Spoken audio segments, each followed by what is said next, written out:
sesalkan hidupku, betapa juga nasibku,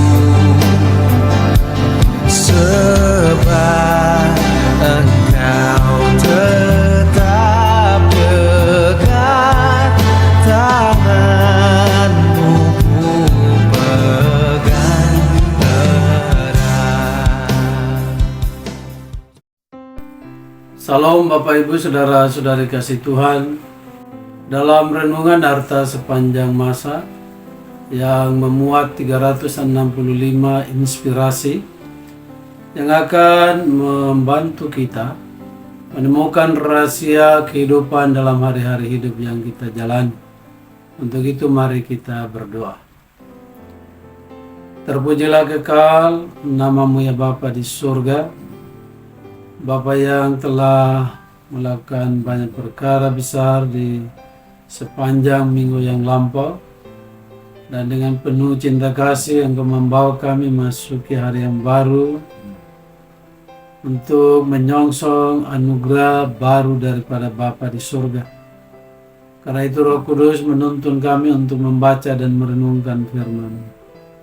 Karena inilah kekuatan kami, inilah kehidupan kami, inilah penuntun kami yang akan bersama-sama dengan kami di sepanjang minggu ini dalam menjalani seluruh rangkaian kehidupan kami. Untuk itu ya Bapa, biarkanlah anak-Mu datang mempersembahkan tubuh ini sebagai persembahan yang hidup, yang kudus dan yang berkenan kepada-Mu. Demikian juga dengan kami semua yang mau membaca, merenungkan firman Tuhan. Terima kasih Bapa, ampuni dosa-dosa kami semua. Dalam nama Tuhan Yesus Kristus firman hidup kami berdoa. Amin.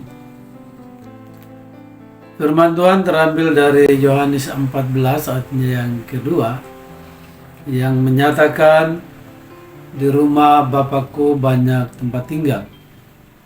Jika tidak demikian, tentu aku mengatakannya kepadamu. Sebab aku pergi ke situ untuk menyediakan tempat bagimu. Allah selalu berada di rumah. Kitalah yang berkeliaran. Judul renungan di pagi hari. Seseorang yang selalu berada di rumah berarti ia tidak kemana-mana. Kapan saja kita rindu menemuinya, ia selalu siap sedia. Baik pagi hari, siang hari maupun malam hari. Bahkan juga di hari libur. Begitulah dengan Allah. Ia tidak kemana-mana. Ia berada di rumahnya. Ia selalu siap untuk ditemui. Undangan terbukanya untuk menjumpainya kapan saja disampaikan melalui anaknya yang tunggal, Yesus Kristus. Marilah kepadaku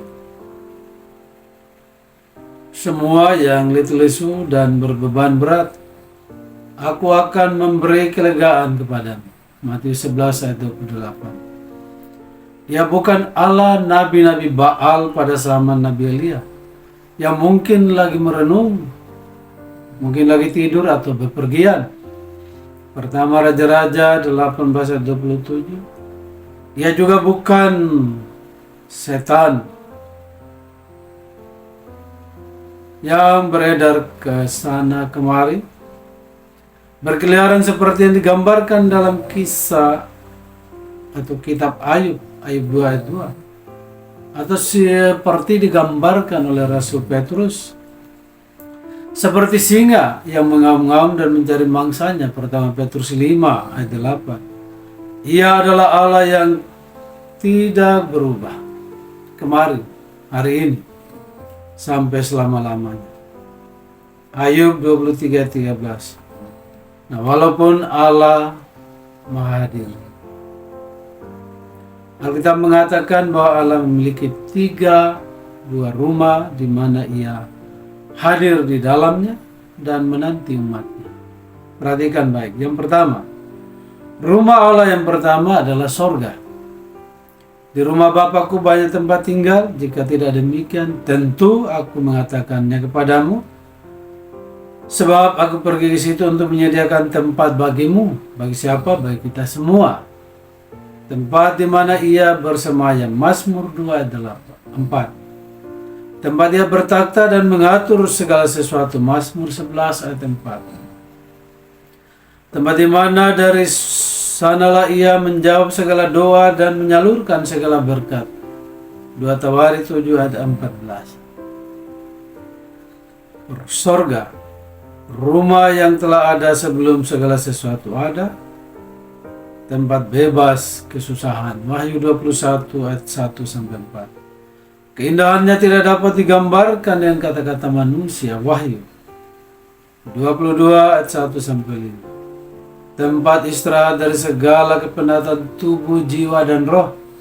Wahyu 14 ayat 13. Tempat kesehatan yang sempurna. Wahyu 21 ayatnya yang keempat.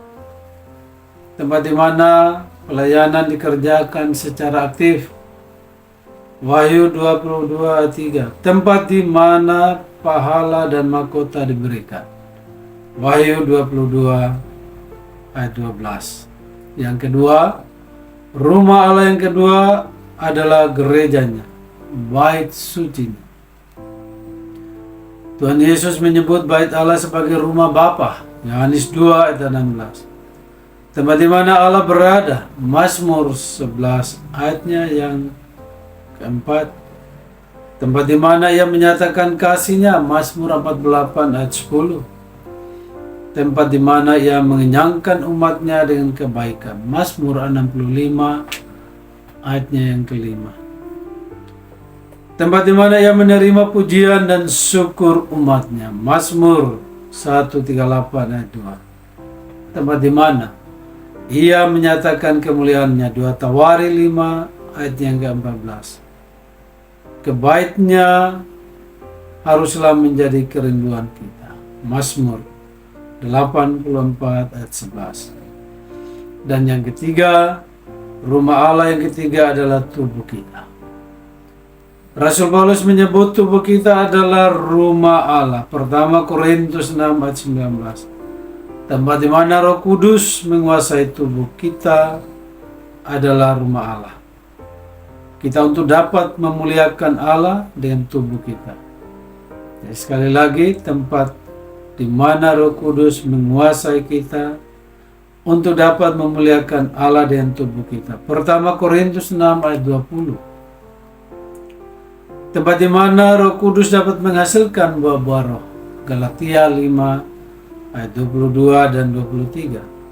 Karena hidup kita ibarat pohon tidak berbuah, akan ditebang dan dibuang ke dapur api. Matius 3 ayat 10. Tuhan ada di dalam rumahnya, maka kita tidak boleh berkeliaran. Ungkapan berkeliaran dapat diartikan tidak bimbang. Mazmur 119 ayat 113. Tidak mencari pertolongan pada Allah lain di luar Dia, Allah yang benar. Mazmur 139 ayat 7. Demikian Allah tetap berada di rumahnya, hanya kita yang berkeliaran. Mari kita ingat kembali, rumah Allah yang pertama di sorga, yang kedua di gereja, yang ketiga adalah tubuh kita. Jadi jangan pernah meninggalkan rumah. Artinya jangan pernah kita bimbang, khawatir, putus asa, kecewa akan situasi yang kita hadapi. Karena Tuhan atau Bapa atau Allah kita, yaitu Yesus Kristus, tetap di rumah. Dia tidak pernah kemana-mana. Oleh karena itu Dia senantiasa menunggu dan menantikan kita, menyampaikan permasalahan kita, permohonan kita, atau apa saja. Jangan pernah khawatir, jangan pernah bimbang untuk menyampaikannya. Tuhan Yesus memberkati kita. Amin.